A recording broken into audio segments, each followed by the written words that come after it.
Alright. Naku naman, nakita niyo ba yan ngayong umaga ay kaapat na State of the Nation address ng Pangulo. Lulutuin na natin ang paborito niyang almusal na corned beef, pero this time pinaluto. Kasama natin si Chef Mitchie Season. Good morning, Chef. Good morning, Miss Susie. Good morning, everyone. Nakakatakam naman natin to. Go, Talaga. Chef. Gutom na kami. Ayan, Tony Pet, gutom na.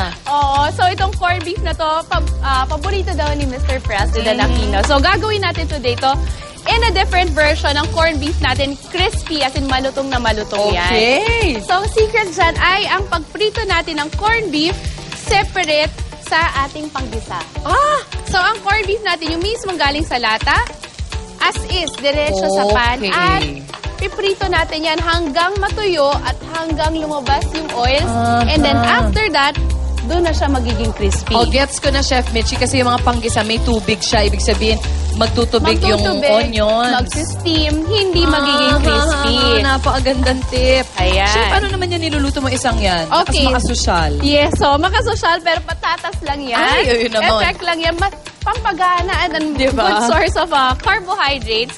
So, piniprito lang natin siya dito. Unang-una nating igigisa yan since matagal maluto yung patatas. Gisa din ba ang tawag kahit hindi mo ginamitan ng bawang sibuyas? Yes, actually, gisa is yung with frying with a little oil. Okay. Yun ang gisa. And notice how when Chef Mitchie says a little oil, konti lang talaga yung nilagyan niyan. Sabi ko, Chef, parang nagpiprito ka ng walang oil. Halos, oo.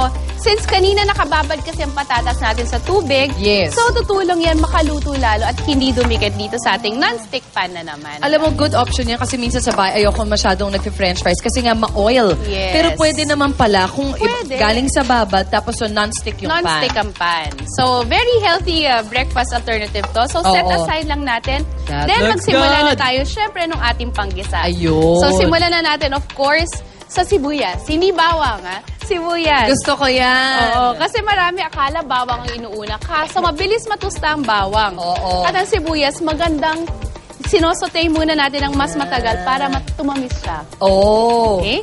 So, yan. As you saute it, Oo. Kasi traditionally, Chef, yung mga Pinoy, inuuna talaga ang bawang. Bawang. Tapos habol-habol naman tayo kasi sunog tostado na. na yung ating bawang, hilaw ituloy yung sibuyas. Yeah, ayun So, na, guys, ha. So, ang secret sa paggisa ng ating onions, bawang, or kamatis, hintayin yung bumongo muna. Oh, Wag I can smell it. Yes. So, naamoy mo na mabango yung ating sibuyas. Then, we will add yung ating bawang. Ating bawang. Okay, so important yan, nahihintayin mong lumabas yung bango ng each and every ingredient kasi yung bango, lasa. Oo. Alright. So, yan. And notice once again, hindi nagdagdag ng oil si Chef Mitchie. Hindi na kailangan. Walang mantika. Okay? And then, naglalagay na tayo, of course, ng kamatis. So, kung gusto niyo mas lalo talagang ma-maintain yung crispiness ng ating corned beef, tanggalin natin yung seeds ng kamatis kasi matubig yan eh. So, yung mismong flesh lang natin ng ating igigisa dyan. Yun yung mas matubig kaysa dun sa laman niya. Yes, oo. So, yan yung hindi tuloy magiging crispy yung ating corned Oo beef. nga. Pagkasama niyan. Then, of course, ako mahilig ako mabango. Palapit na ng palapit. Sabi ko, parang may tao sa likod Meron ko. namang mag-a-attack dito. Dito na siya. Ayan. Lagyan natin ng siling pangsigang o yung siling haba. Gusto ko rin yan. Medyo spicy. Spicy ng Mahilig ka ba sa konti. spicy, Tony Pet? A bit of heat. Pwede, Oo, pwede. konting sipa. Tsaka pampagana sa umaga, pampa-energy. Ayan. And then, konting bell pepper, rich in vitamin C. Nice. At Ayan. very makulay. Oo. Sabi nila, para malaman mo makulay ang kinakain mo, tingnan mo yung plato. Are there any colors? Okay. Kasi kung puti lang at brown lang, zero nutrients. Oh, Pero no. kung may colors, then you would see, meron sustansya yung plato mo, yung kinakain nyo. Make sure lang, natural colors, hindi artificial. Oo din. Oo nga. Yes, Good point bawal ang yan. madaya. Good po. Ito na, malapit na. Ayan, lapit na. So, Malapit na matapos ang paghihirap ni Tony Pet.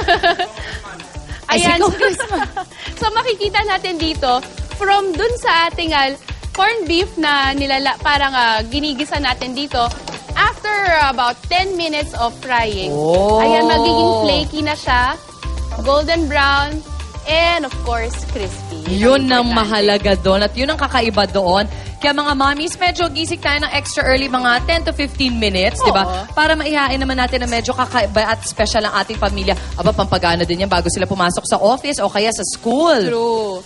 Ay, ito nga si Congressman, isa sa mga pinakamaagang pumasok ngayon sa session natin ngayon. Ayan. In full attendance. Walang absent. Plating na po. Kasi Plating. dati magkahiwalay kami kumakain ni Tony Pet. Iba yung food niya, iba yung food dito. Ngayon, sabay-sabay Ngayon, sabay na. So, ayan, lagay na natin yung ating crispy corned beef ganda. dito sa taas ng ating patatas na Okay. ginisa. And doon na lang natin ihahalo yung ginisa. ating ginisa natin. Alam mo, Chef, kung Right Friday on top. night ngayon, pwedeng pulutan din yan eh. Tama. Yung Alam mo mga po- itsurang ganyan. Hindi lang pang breakfast to. Kahit All day. all day. Breakfast, lunch, dinner, merienda, midnight snack. Correct. So, yan, lagay Thank na you natin. so much, Chef Mitchie. Naku, You're maraming welcome. salamat. Napaganda mo na naman ang aming umaga ngayon sa iyong napakasarap na recipe. I-share nyo na rin po ang paborito nyo agahan sa Unang Hirit Facebook page. At baka yan po ang susunod natin ihain sa buong barkada dito sa Unang Hirit. At puntahan naman natin para sa showbiz sina Lynn at Luan.